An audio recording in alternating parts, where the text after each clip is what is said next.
list. Let me speak about the reform agenda first. We had continued protests across the state last night. For the most part, they were peaceful. The protesters all across the state, all across the nation are basically saying the same thing. There's an anger, there's a frustration, there's a spirit of activism because people want change. And there should be change. And I said from day one that I figuratively stand with the protesters, and this is about making change and action. Remember, textbooks say politicians lead and the people follow. No, it is often the people who lead and the politicians who follow. A.J. Parkinson, more wisdom from A.J. Parkinson. Frederick Douglass, if there is no struggle, there is no progress.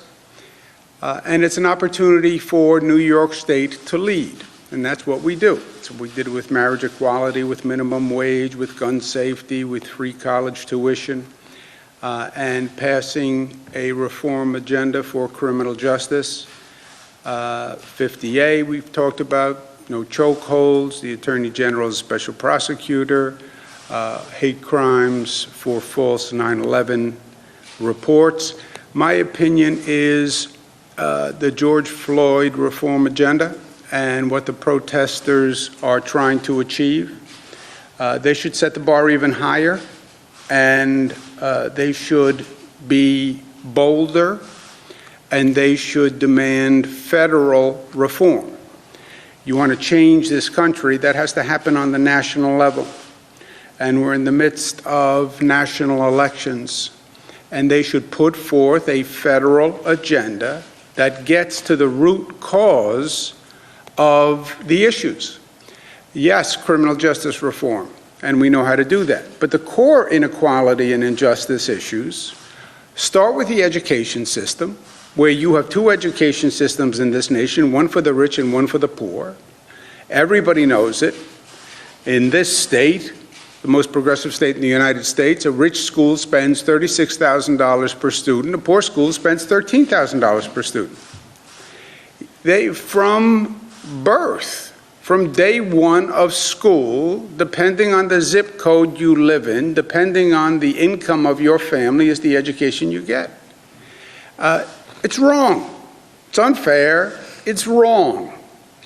That has to happen at a federal level. How do you still have children growing up in poverty in this country, the richest country on the globe? It has to change. It can change. Look at the money the government just found when they had to battle COVID. You can be very creative when you want to. Get creative about children living in poverty, and you need a real affordable housing agenda. The federal government, historically, constitutionally, by law, provided affordable housing. The 1949 Housing Act said safe, clean, decent housing for every American. That was 1949 Housing Act, paraphrased. The federal government went out of the business. States and locals are supposed to make up. They can't. You had those whole bevy of federal housing programs, Section 8 programs, voucher programs, building new public housing. You want to make change in this moment, go to the core issue that really is driving the injustice and the inequality and get it done. You have this energy, you have the momentum, now is the time. In terms of reopening, we've been doing it based on the data and the facts. The number of hospitalizations are down. The number of deaths are up slightly, but overall the trajectory is down. And again, today's Sunday. The Sunday numbers tend to be statistically, there's a variation with the rest of the week, but overall the numbers are down and the numbers are good. Number of lives lost continues to drop. We are now doing a tremendous number of tests. As I said, testing is the best mechanism to get a snapshot, right? Where are we today? You test today, and you find out where you are today, right? What is my weight today? You get on a scale, gives you a number. That's where you are today. We do more testing than any state in the United States. We do more testing than any country per capita on the globe. So we have the clearest definition of a snapshot. Yesterday, 60,000 tests performed in the state of New York, Saturday. 781 positive tests. Lowest since March 16th, okay, which is before we even closed down. About 1% positive. That's where we are today. That is very, very good news, okay? And we said the reopening is calibrated to the metrics and the data. If that's where we are, that's good news. It means the plan is working. It means we bent the curve, and on those numbers, we can advance the reopening. Hudson Valley is on track for phase 2 on Tuesday. Long Island is on track for phase 2 on Wednesday. We're going to allow socially distanced graduations outdoors with up to 150 people total beginning June 26th.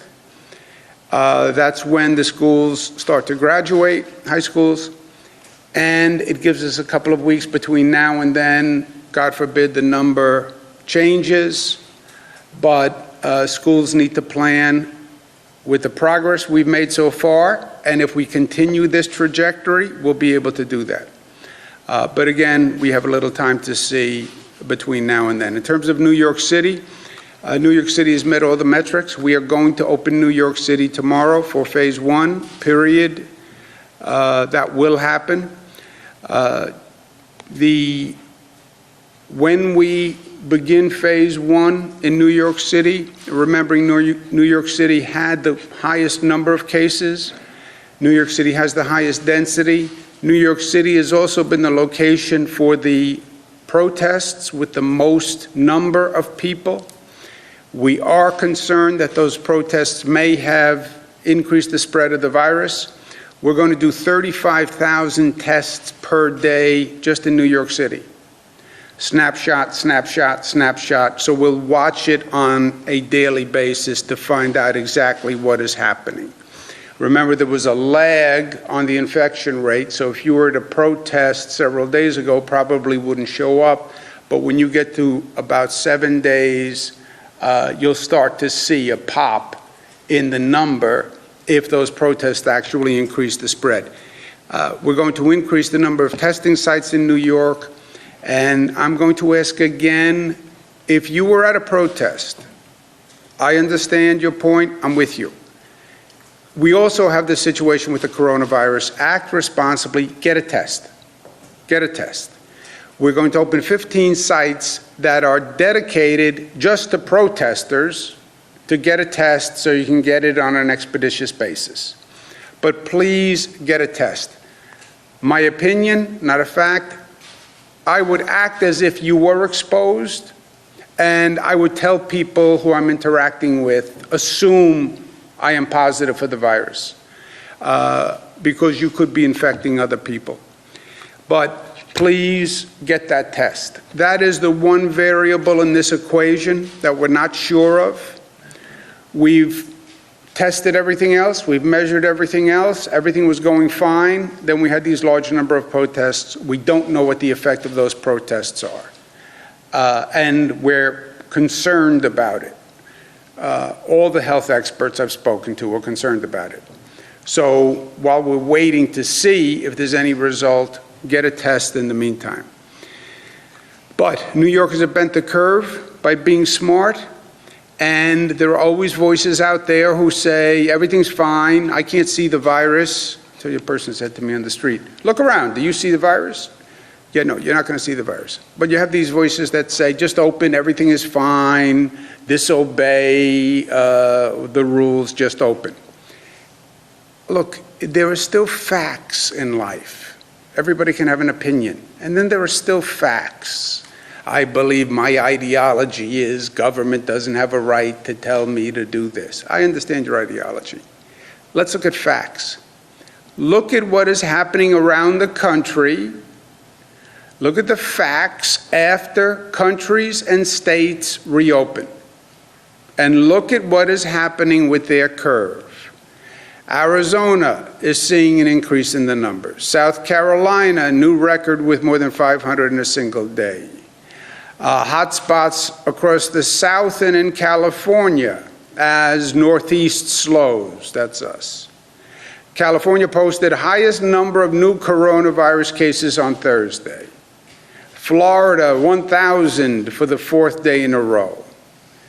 U.S., 1.8 million spread rises with turmoil.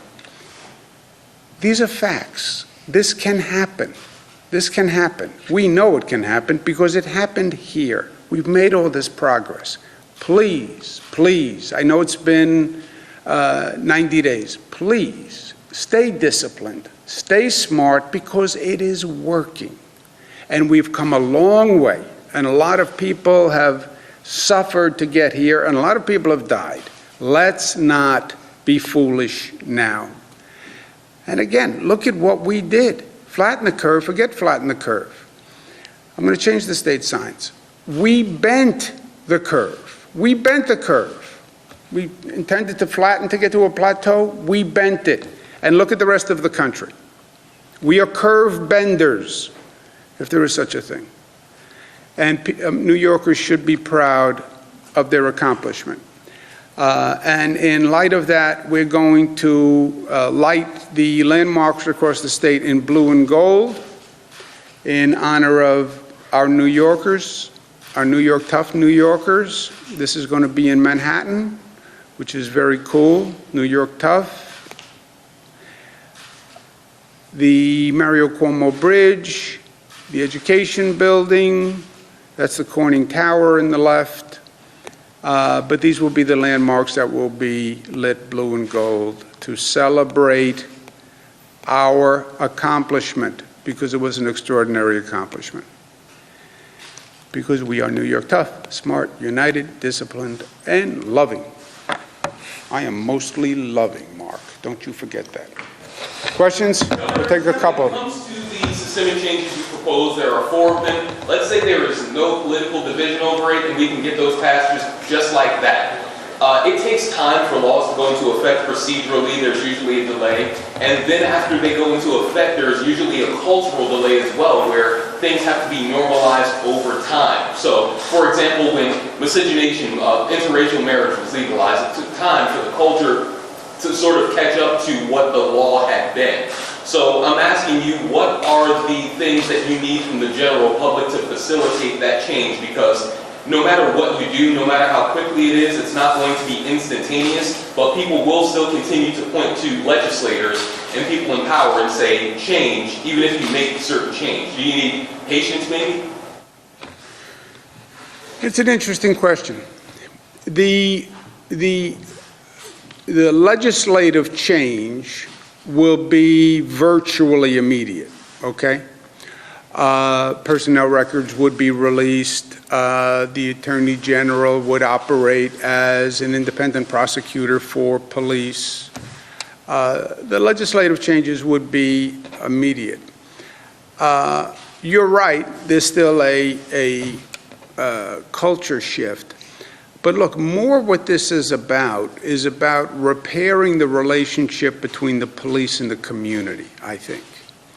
You know, the policing relationship does not work for anyone unless there's a relationship of trust with the community. And it has to go both ways.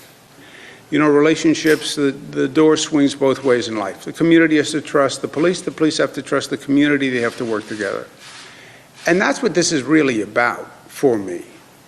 There's a community anger, there's a community distrust. By the way, there's a police anger and a police distrust, right? 57 officers in Buffalo resigned from that detail. You have tensions on both sides. There's no doubt about that. We have to heal that. We have to restore that relationship. I believe the legislative changes will help on the community side. The police are not going to be happy with the legislative side changes, and the police are feeling targeted.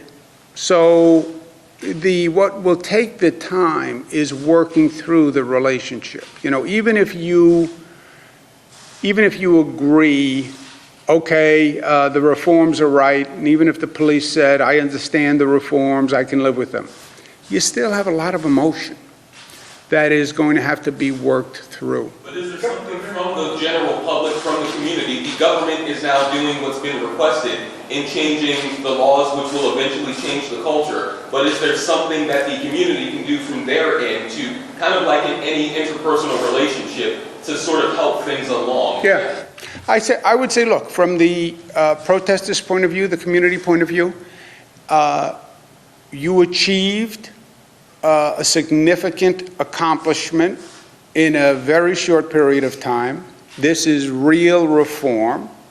It changes fundamental policies about how we police. Feel good about it. And remember, this relationship has to work for everyone. So let's take this moment, take a deep breath, put out our hand, right? And understand that the police, this is a tough job, and 99.9% of them are there to do the right thing. And every good policeman will say the bad police actions hurt the good policeman as much as they hurt anyone. So a little understanding, bring down the emotion, deep breath. What is your updates on the Kawasaki virus, and is that affecting your thinking on summer camps? A lot of people are interested as to whether or not those will Yes, open. I said specifically that we're looking to get more information on the Kawasaki inflammatory syndrome before we make a decision on sleepaway summer camps. We said day camps were okay, and I'm going to get an update early next week from Dr. Zucker, the health commissioner, on the Kawasaki virus, and then we'll make a decision. Good, last one. What is your opinion? There have been calls to defund police departments, essentially the argument that there are a lot of police, too many police, and that if police can't stop killing black Americans, You they should. you have tension, you have anger, and you have extremes in our society. Our society is about extremes now, right? Extreme left, extreme right, high tension, high frustration. Coronavirus increases the anxiety for everyone, increases frustration for everyone. So yes, you have extremes on both sides. But look at the facts, right? There's also still balance in life and reasonableness. We don't need police. Look at the looting that happened in New York City. Look at that looting. It was frightening.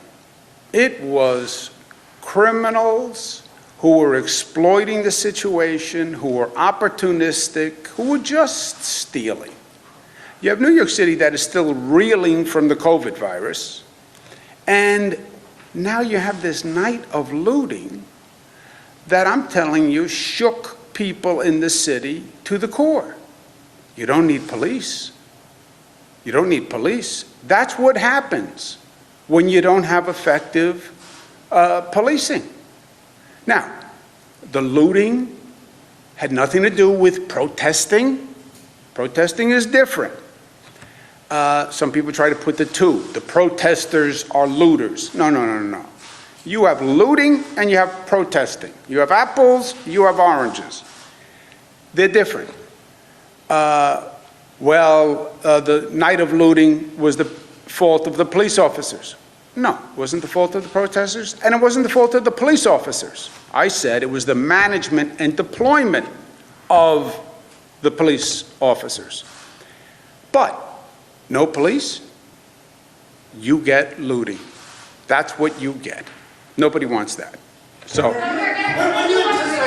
thank you. I'll see you tomorrow. I have to go to lunch. Yeah. I know.